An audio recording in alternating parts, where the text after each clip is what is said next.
Bom, dando continuidade, o nosso módulo 4 sobre aprendizagem de máquina, aula número 17, redes neurais, vamos ver os exemplos.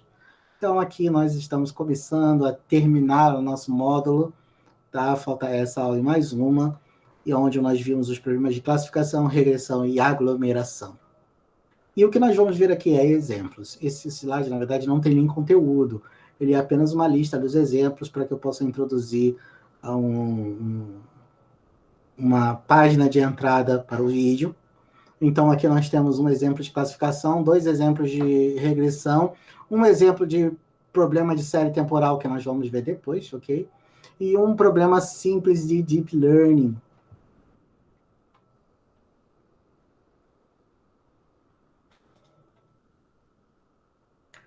Vamos começar com um problema de classificação. O pacote que eu estou utilizando para fazer esses exemplos é o Neural Net. Tem outros? Tem.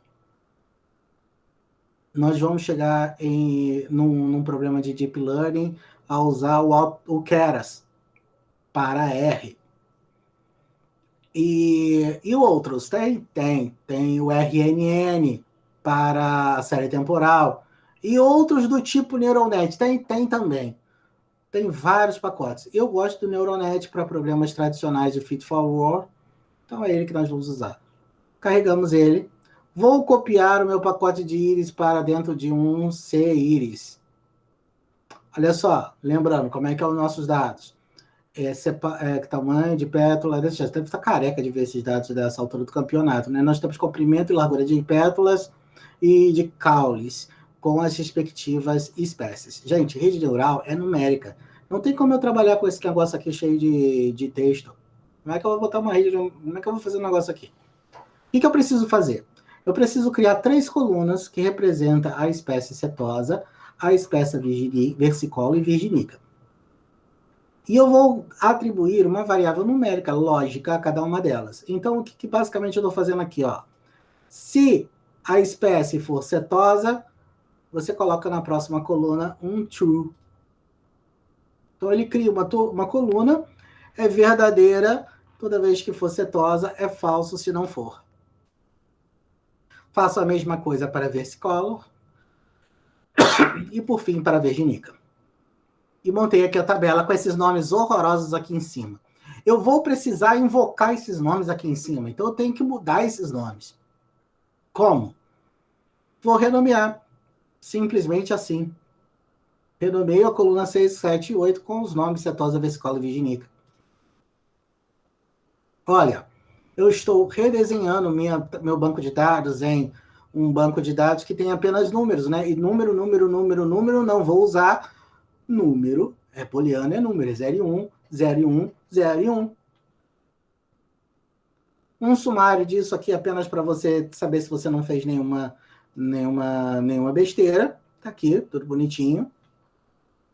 Vamos, se você quiser dar uma olhada aqui, pode olhar. Eu já olhei lá atrás. Carregando o cara para poder fazer a divisão de partições. Vou usar 70% para treino e 30% para testes. Já estamos careca de fazer essa etapa, né? E aqui está a parte nova. A rede neural sendo invocada propriamente dita é isso aqui, gente. O meu modelo, Neuronet, abri o modelo de Neuronet e especifiquei que as variáveis de saída, setosa, versicola, virginica, são função destas variáveis de entrada, tamanho e largura de pétala e caule. Uso esse banco de dados para treino e eu estou nesse modelo utilizando 6 elementos ocultos. E aí você roda. Espera um pouquinho. Terminou. Vamos dar uma olhadinha só no manual aqui, para você ver que tem muitas dessas opções que a gente estava discutindo que já estão ali, tá? Olha só. Ao utilizar a primeira coisa, argumento é a fórmula. Depois você coloca a origem dos dados. Se você não especificar qual é o número de camadas ocultas, ele vai usar uma só. O threshold que ele está utilizando é de 0,01. O número máximo de interações é de 10 a 5. Aqui, ó, vai começar sem nenhum vetor de pesos iniciais. Taxa de aprendizagem, ele tem uma faixa de busca, tá vendo? Ele tem valores de busca que variam de 0,5 a 1,2. As funções, aqui, ó, o algoritmo que ele está utilizando é o RProp+, você pode procurar um pouco mais sobre esse algoritmo, você vai ver que é um negocinho até um pouquinho mais sofisticado. A margem de erro que ele está utilizando é o SSE, tem aqui embaixo o que eles significam. Aqui embaixo, em algum lugar.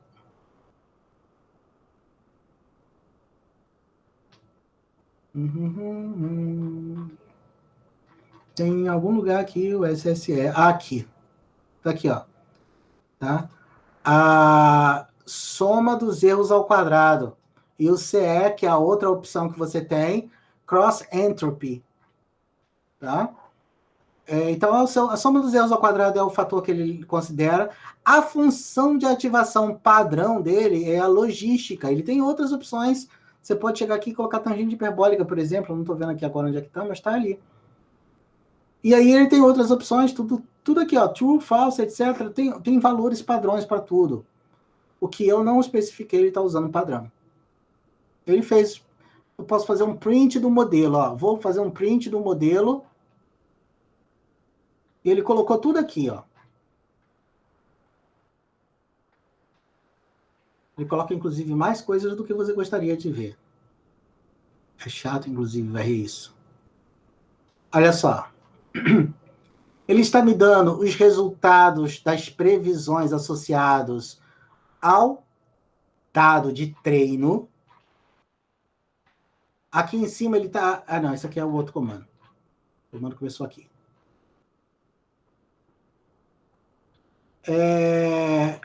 Aqui são os dados de treino, portanto.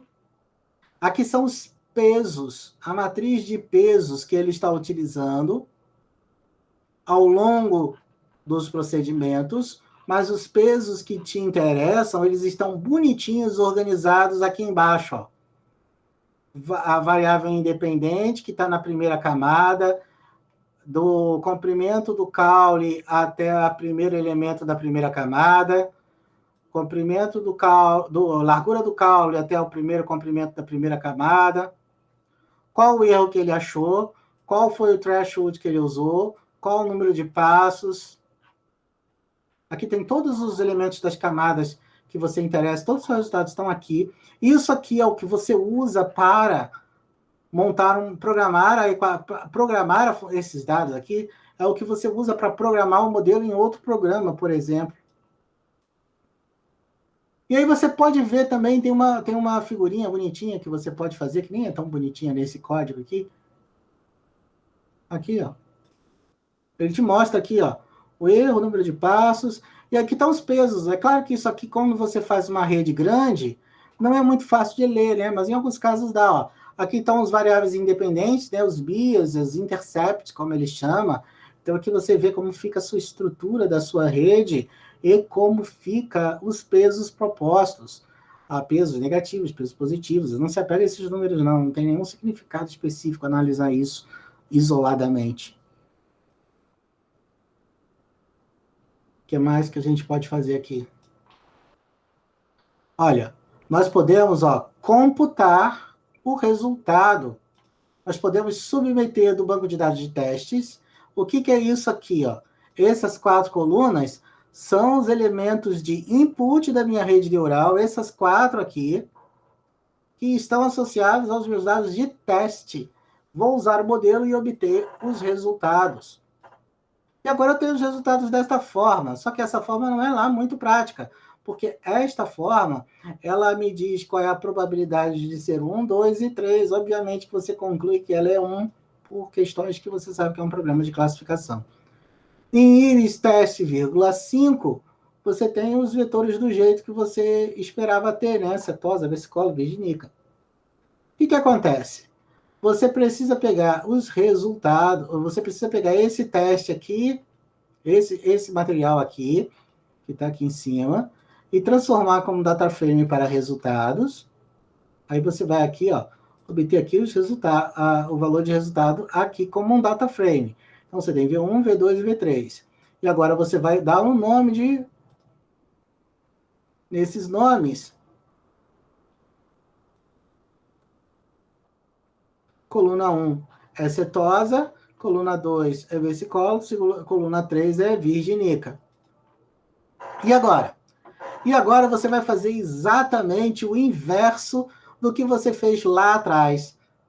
Lá atrás, você pegou os valores de uma coluna, que era o CIRIS, que tinha aqui uma coluna só com setosa, versicolo e virginica, e converteu isso em 3 colunas, onde era true, false true, false, dependendo do nome da coluna. O que você vai fazer agora é pegar vai avaliar essas 3 colunas e criar uma coluna de resultados onde o valor esteja especificado no maior valor entre os 3.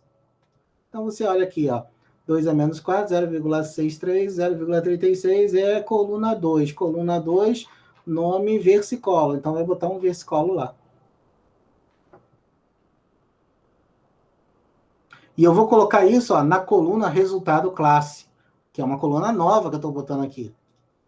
Então, quando eu olho os meus resultados, cadê resultado? Ó, eu agora tenho setosa, versicolo, virginique, e eu recriei a minha coluna de avaliação de elementos de classe setosa e versicolo. Por motivos de como ele escreveu esses resultados, você pegar isso aqui, ó, vou te mostrar um negócio, ó.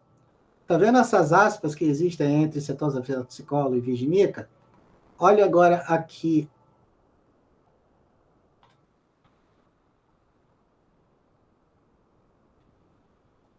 Não existe, tá vendo?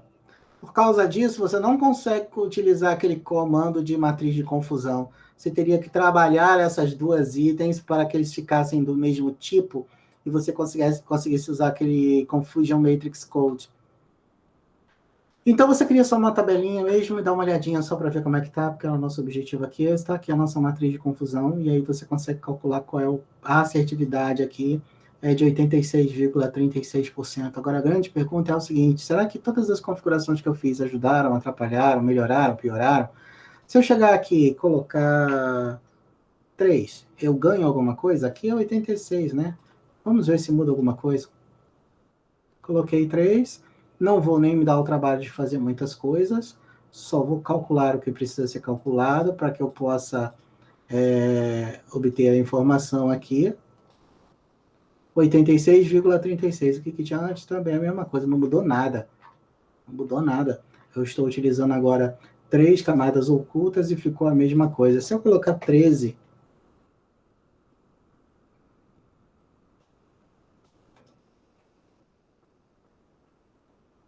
Ih, agora está demorando até para treinar. 13 é muito, tá? 13 é muito. Você vê que tem 13 aqui. Mas eu tô querendo só fazer esse testezinho bonitinho aqui, ó. Era 86, vamos ver o que vai dar agora. Mesma coisa, ele não consegue acertar esses daqui. Talvez então eu consiga um pior, porque melhor não tá dando. Vamos botar uma apenas.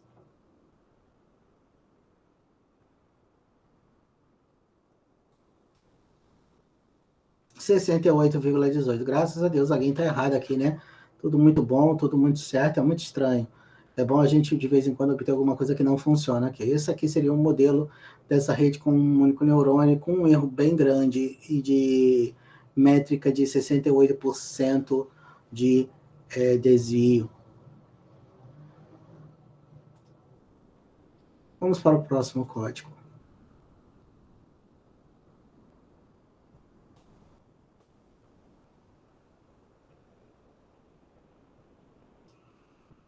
Vou fazer um problema de regressão, usando aquele nosso problema do carro, que nós já fizemos na última aula.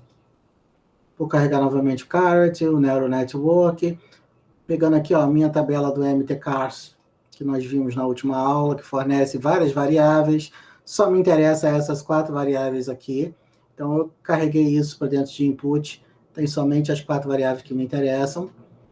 Preciso normalizar o problema? Preciso sim normalizar o problema, não tenho outra opção.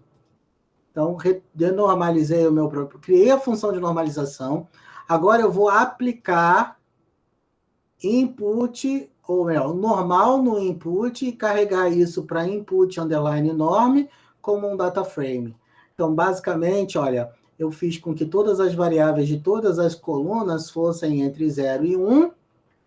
Tá? Todas elas são independentes entre 0 e 1.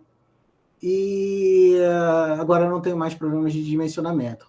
Vou fazer um particionamento. Repare que até agora nós estávamos fazendo particionamentos baseados em inputs de um tipo, mas agora eu preciso especificar que esse listf aqui é porque eu estou me baseando apenas no vetor mpeg para fazer essa partição, tá? Senão vai ficar faltando um index aqui. Então, basicamente, eu quero criar as duas variáveis. Cadê? Training test, tá aqui em algum lugar. Training test, tá aqui estão as variáveis de treinamento, e aqui estão as variáveis de teste, são pouquinhas mesmo. Minha rede neural, olha, minha rede neural mais simples possível, apenas uma camadinha no meio ali, especificar qual o funcionamento desse gênero. Gente, o que é isso aqui? Quando eu faço uma rede neural com um único neurônio, o que eu estou fazendo é usar o código de rede neural para realizar uma regressão multilinear, né? Isso aqui é uma regressão multilinear, exatamente como nós fizemos antes, tá? Então aqui, ó, estão os parâmetros da minha regressão multilinear. Se você rodar o código de multilinear, você vai ver, ou deveria ver alguma coisa parecida com isso. Por que que tem que ser parecido? Porque isso aqui é o mais básico possível. Isso aqui é a regressão multilinear, só que usando o algoritmo, o código de Neural Network. Vou fazer a minha predição. Então, vou computar os valores com os valores das unidades de teste. Vou salvar. Isso aqui está errado, tá? Porque eu adaptei isso aqui do outro código. E eu esqueci de mudar essas variáveis aqui. Deixa eu mudar isso aqui. Vou salvar os meus resultados, a minha coluna de resultados, tá? Que é os meus preditos, os meus valores dos preditos aqui, ó. Vou fazer uma comparação. Fiz a conta aqui do SRMSE e eu vou obter 0,12. 0,12. SRMSE de 12%. Posso fazer melhor? Não sei. Vamos fazer aqui uma rede neural 2 com duas camadas. As duas com duas redes, com dois neurônios. Aqui, ó. Esse é o modelo. Vamos computar.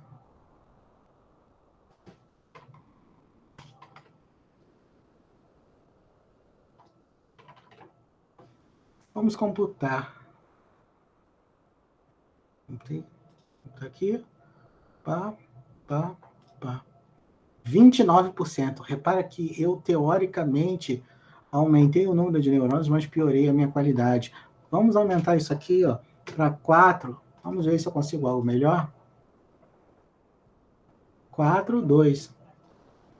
Aliás, essa rede 4, 2 aqui, ela viola totalmente qualquer perspectiva que você tenha de interpretar isso aqui dentro daquela ótica, né, da regra da engenharia que eu ensinei para vocês hoje. Isso aqui não significa nada, né, gente? É 4, 2, eu tenho 3 variáveis de entrada, uma variável de saída, não diz nada. Vamos computar isso aqui para ver se melhora meu S. Ah, caiu para 11, tá vendo? Vamos aumentar de 4 para 8. Ah, mas eu tenho que fazer 1 a 1? Não, você pode fazer um algoritmo de otimização para isso. Por que não? Caiu para 9. Mas tem que tomar um cuidado, tá? Por que você tem que tomar um certo cuidado? Porque meus dados de treinamento, eles não são tão numerosos assim. Se eu aumentar demais, eu posso sobretreinar. Começa a piorar, tá vendo? Botei 10 ali, piorou. Talvez 7 seja uma solução boa. Será que 2 camadas é bom? Será que o melhor não seria uma única camada? 7 também foi ruim. 8 foi melhor que 7?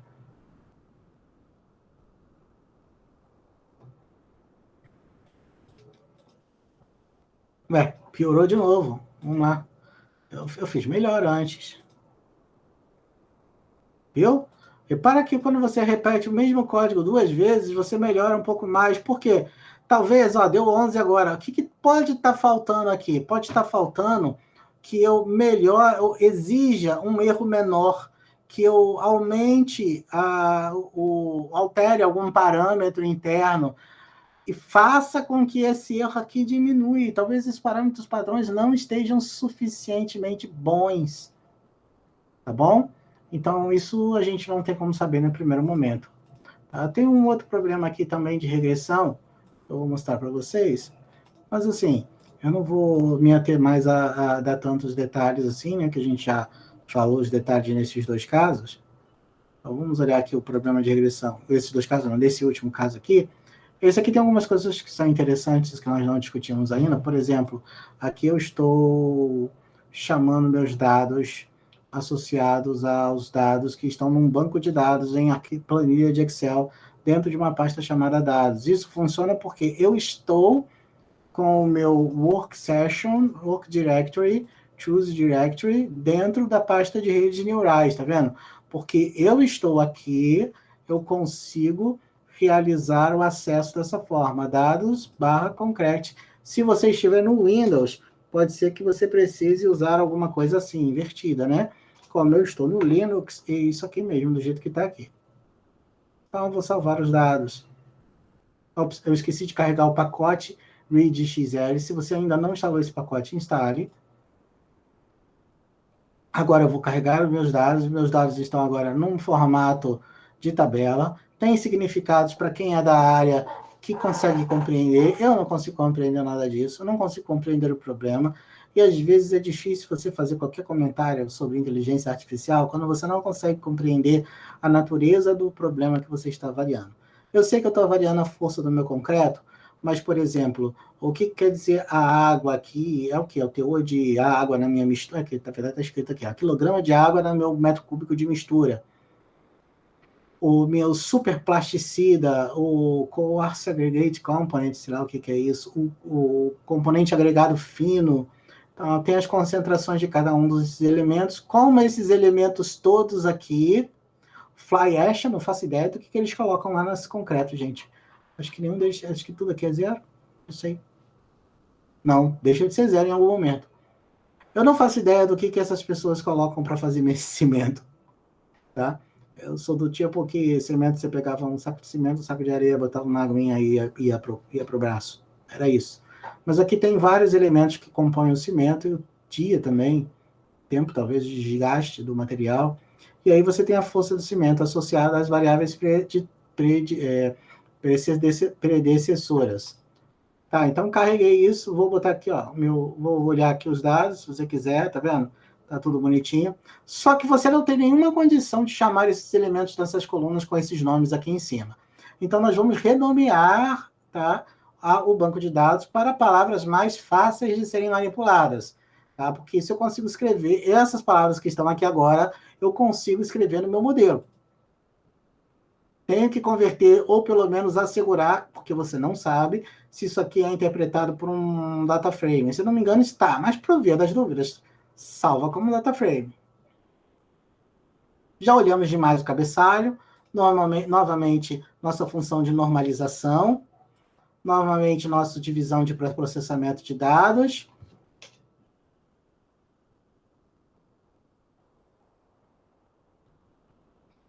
Agora a nossa rede neural, eu vou fazer a rede neural mais simples possível. Fiz a rede neural, que é com uma única camada, tem um erro de 5,24. Vou analisar os resultados dessa única camada. Meu SRMSE de 11%. Vou colocar 10 camadas, refazer o meu modelo de 10 camadas. Força como função de todas as variáveis, né?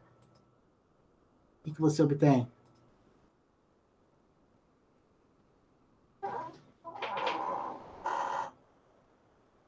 Tá? Obtive 7%, você vê que aumentar o número de camadas aqui faz até um sentido. Eu tenho 1000 dados, 1000 instâncias, não é um problema tão grande. Curiosamente, olha o que acontece. Vou refazer esse problema aqui, ó. Que esse problema aqui ele é muito interessante para perceber uma coisa, ó. Eu vou carregar o problema, vou carregar isso aqui, vou pegar vou mudar os nomes, data frame. O que eu vou fazer agora é uma trapaça breve, apenas para a gente poder seguir em frente. Ou seja, eu estou executando tudo sem precisar de ler, e no final estou recarregando a minha variável normalizada com os valores não normalizados. Eu quero mostrar para você que você não vai conseguir convergir isso aqui decentemente quando você tem uma variável não normalizada. Então, vou tirar isso aqui fora antes que eu cometa algum erro.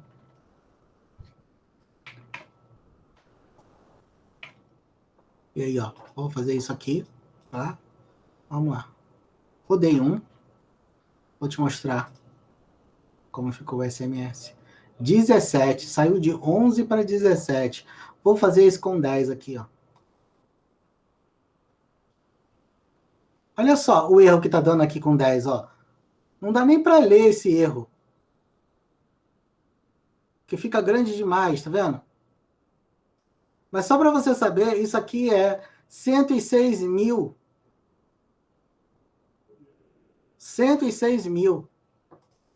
O SRMSE deu 17. Tudo isso porque eu não normalizei. Seja os dados normalizados, sem mudar nenhum outro parâmetro. 11,8%. E no outra rede?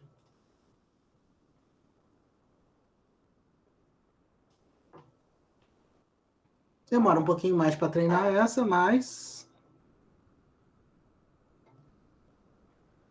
Olha lá, 1,06. Pô, como é que caiu isso?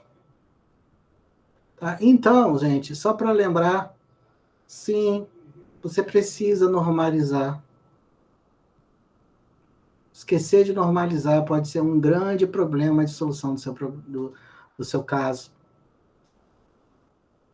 Ah, mas existem momentos que não dá... Bom, eu não sei se existem momentos que não dá para normalizar, mas você não pode ter distância. Existem casos onde você vai criar uma matriz de normalização, mas a variável vai continuar variando.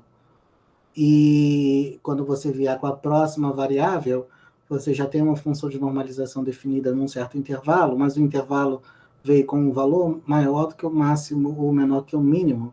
Então você passa a ter um valor que é ligeiramente maior que 1 ou ligeiramente menor que 1. Ainda assim, você escalona o valor de todas as variáveis. Que o maior problema da não normalização é que cimento, concentração de água, de agregado grosso, de agregado fino, de fumaça, eu não sei o que é isso, poeira, não sei, cinzas, não sei, estão em escalas de quantidade diferentes, e essa diferença de valores, elas estragam o comportamento funcional. Então é por isso que nós fazemos essa normalização. Então é prudente que faça sempre que possível. Bom, nosso próximo problema é um problema de série temporal. Vocês ainda não viram série temporal, então eu não vou entrar muitos detalhes em questões sobre a série temporal. Esse exemplo foi tirado do livro de Neural Networks with R, do Giuseppe Ciaburro e do Balad Venkateswaran, de 2017. Tem aqui o link do Google Books, para que vocês possam dar um exemplo. Ele envolve os dados do Radar.data, que são dados de clima, tá? Então aqui você tem informações climáticas, e aqui o pacote RNN, que são as redes neurais recorrentes.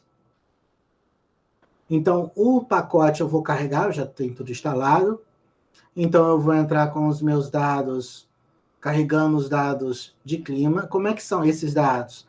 Eles possuem as informações de data, localização, temperatura mínima, máxima, evaporação. Aqui tem todas as informações, tá? Uma dessas informações é a umidade às 9 horas da manhã. É essa informação que nós vamos avaliar com o tempo. A dimensão do pacote total, vê que são 145.460 linhas. O que nos interessa é apenas uma das cidades, é Albury. E uma das formas que você tem mais simples e menos burocráticas de fazer isso é coletar manualmente de 1 a 3.040, que corresponde à cidade de Albury, e a coluna 1, que é a data, e a coluna 14, que é a informação da umidade. Então, quando você dá uma olhada nessa data, você tem lá a data menor, a data maior, tá? Então vai variar de 2012, de 1º de dezembro de 2008 a 25 de junho de 2017, e a umidade às 9 horas, mínimo, médio, máximo, tá? Então tá aqui os valores. Dimensionamento desse conjunto de dados é 3.040. Nós vamos remover, caso exista algum, nós vamos, caso exista alguns dados, se nesse conjunto de dados aqui, de data, tiver alguém que não tenha o valor, esteja vazio, não sei nem se tem. Nós vamos remover a linha, tá? Ah lá, tinha, ó, tem 9, ó, tá vendo? Tinha 3.040 observações, agora tem 3.031 observações. O que eu vou fazer agora? Eu vou decompor esse meu banco de dados, que tem duas colunas, em duas variáveis, cada um com um vetor. Um é a variável vetor tempo, o outro é a variável vetor que é avaliada no tempo, que é a umidade. Então, tem aqui ó, as datas e tem os valores da umidade. Eu vou transformar isso em uma matriz de 30. Por quê? Porque isso tem a ver com o fato de que eu quero fazer uma análise numa janela de média de 30 dias. Isso é uma coisa que nós podemos avaliar depois em séries temporais. Então, vamos ignorar o aspecto disso. 1031 não é submúltiplo de 30, paciência, você perde algumas informações nisso. Precisamos colocar isso numa escala entre 0 e 1 também, para que não tenha problemas de escala. Tudo dentro de um formato de escala. Porque eu tenho um Y, uma matriz onde estão as primeiras linhas, eu tenho que inverter isso, né, para poder fazer. Quando você olha esse Y aqui em cima, você tem as linhas dispostas assim, indo da direita para a esquerda. Eu quero que essas informações estejam em colunas. Então, eu inverto aqui, tá? Então, isso aqui transposta, né, faz a outra matriz transposta de Y. Eu vou usar, para fazer treinamento de dados no tempo, você usa um passado para prever o futuro. É assim que a gente faz. Então, eu estou utilizando os 70 primeiros pontos para prever os 30 últimos pontos. Então, peguei os primeiros 30, e os primeiros 70 e os últimos 30. E aqui eu vou ativar a variável. Antes de mais nada, eu vou abrir esse train aqui para você ver o seguinte, ó. Tá vendo o x e y aqui? O x representa a variável de input e o y representa a variável de output. No caso desse problema, o input e o output são a mesma variável. Por quê? Porque você tem as variáveis de umidade colhidas às 9 horas da manhã, essas 70 primeiras informações, e você deseja um modelo que escalone com o tempo a própria variável. Então, na verdade, ela é o input e ela é o output. A gente não tem nada para mexer nisso aqui. Tá? Qual o valor do modelo aqui? Agora eu vou rodar, eu estou rodando com 10 camadas na dimensão, eu estou rodando com 0,003 a minha taxa de aprendizagem. Olha como é que ela é devagarzinha. Vamos ver se a gente consegue. E estou fazendo aqui, ó, 1000 epox. Agora, 1000 epox é um pouquinho de tristeza da minha parte. Eu podia ter feito um pouquinho menos números de epox, que isso basicamente quer dizer que ele está indo do 1 ao 70 mil vezes. E ele está mostrando aqui embaixo, em vermelho, ó, em qual número nós estamos. Estamos no 200, quase 300 agora. Vamos esperar um pouquinho. Eu quero que esse erro diminua, vá ao mínimo, né? Se eu fizer esse gráfico, ele vai me mostrar qual é o comportamento que eu tenho, esse epoque que eu obtive ali. Vamos ver. E aí, já chegamos na metade. Mais um pouco.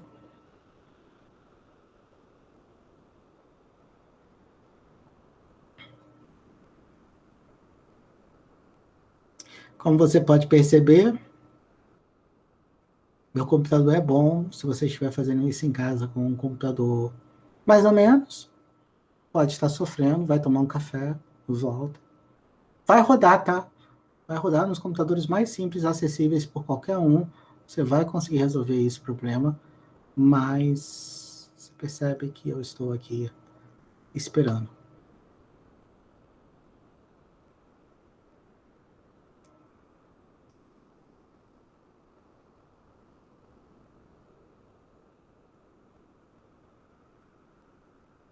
Quase acabando. E chegamos. Ufa.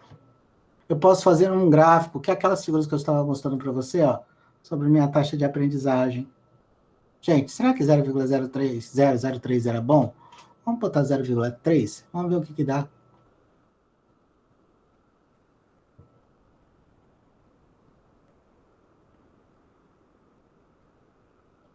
Olha, já está menor, ó. Meu erro terminou com 0,9 alguma coisa, 99, já está em 0,65, 60, 5, 51, 58. Tá tentando, ele está se esforçando. Já chegamos no 0,4. Isso é para você ver o impacto que as variáveis possuem. Uma pergunta justa é, será que o número de epoques é o suficiente? Lembra, se você passar muito, você pode ter sobreajuste. Mas o sobreajuste vai ficar claro quando você comparar os seus resultados com as variáveis de teste, que são o quê? As escalas posteriores. Não se impressione por uma rede neural representar bem os seus dados de input. Isso é o mínimo da obrigação. Se ela não representa bem os dados de input, desiste dela. Os dados de teste, aí é outra coisa, é diferente. Se der overtraining, você vai ficar sabendo, vai perceber isso nos dados de teste, nitidamente. Porque não vai representar os dados de teste. Então, o overfitting, ele se caracteriza justamente porque ele fica excepcional, com valores de erro muito bons na fase de treinamento, mas eles não ficam com valores muito bons na avaliação contra o teste.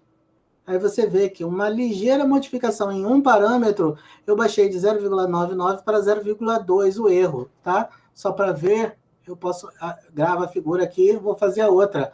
Olha como é que ele foi, olha como é que ele está indo. Será que 0,4 seria melhor? Será que 0,2 seria melhor? Gente, aqui eu não tenho como fazer palpite, tá? Só tem que testar e ver o que é melhor mesmo. Mas eu posso verificar qual é a minha predição. Então agora eu tenho um outro comando para fazer o preditor, tá? Então eu tenho que botar aqui esse comandinho esquisito aqui, tá? Do modelo. Por que é esse comandinho específico? Gente, a gente mudou o pacote, né? A gente está usando esse pacote agora. Então nós estamos com esse comando, botamos o nome do modelo, botamos o nome da nossa variável de input e voilá, já fizemos a predição.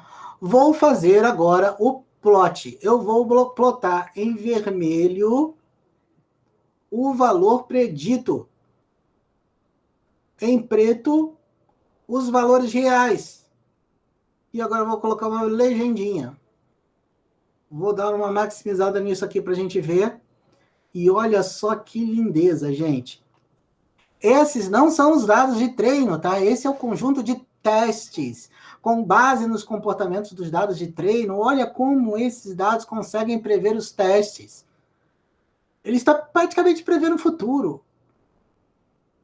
Ah, tem erro, tem erro. Mas a tendência é muito bem respeitada. Repara que para realizar a predição dessa etapa, em nenhum momento você forneceu esses valores. Tá bom?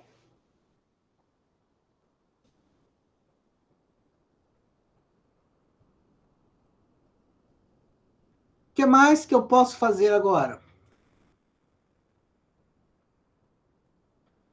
Posso fazer muitas coisas com séries temporais. Mas como a gente ainda não viu séries temporais, nós vamos para o próximo exemplo e o último exemplo, e deixaremos as séries temporais para que você divirta-se com os conceitos predecessores depois.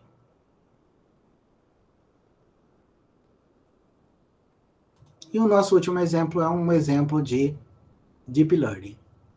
E olha, instalar o Keras, instalar o TensorFlow, vai ser um pouco diferente, tá? Se você mandar instalar ele aqui, esse demora para instalar, demora para baixar tudo. Ele precisa baixar o terminal em Python, ele vai fazer isso, ele vai abrir umas telas com umas perguntas aqui embaixo, faça a execução, a instalação, tudo direitinho, não vai ter nenhum problema. Depois é só carregar Keras e o TensorFlow. E aí o que acontece logo depois?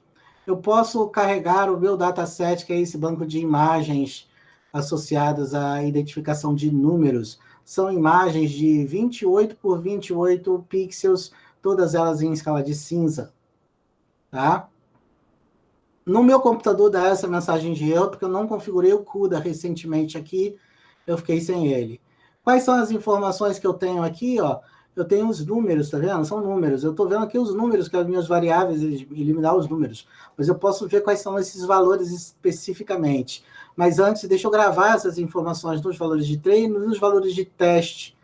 Mas de onde é que eu tirei isso, gente? Isso está no pacote. Esse pacote foi criado para isso, tá bom?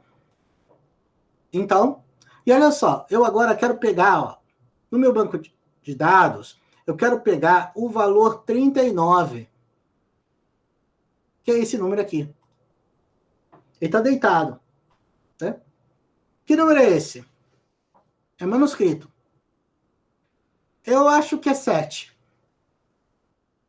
Não tenho certeza, não. Esses números são horrorosos.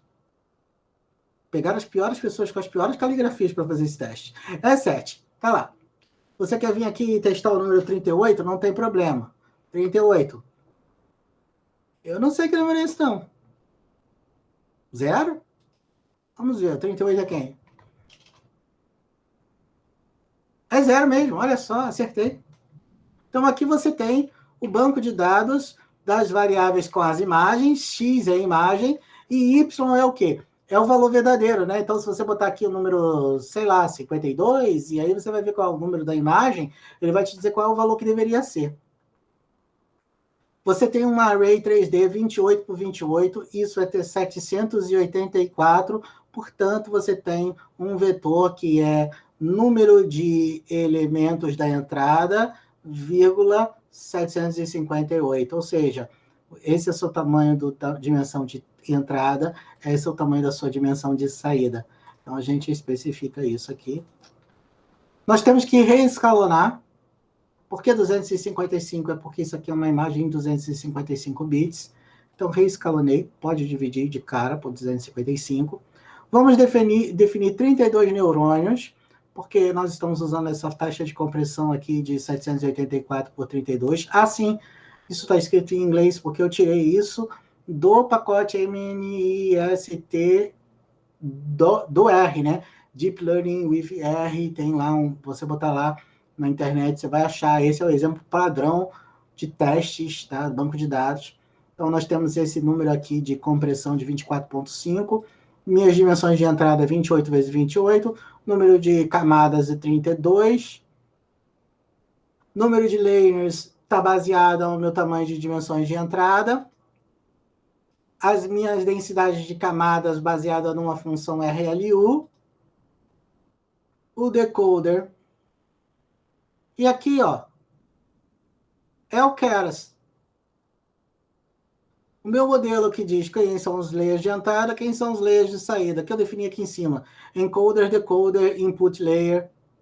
Ok? Como é que eu rodo? Daqui a pouquinho. Ainda não. Não, acho que é agora. Vamos lá. Não, é aqui.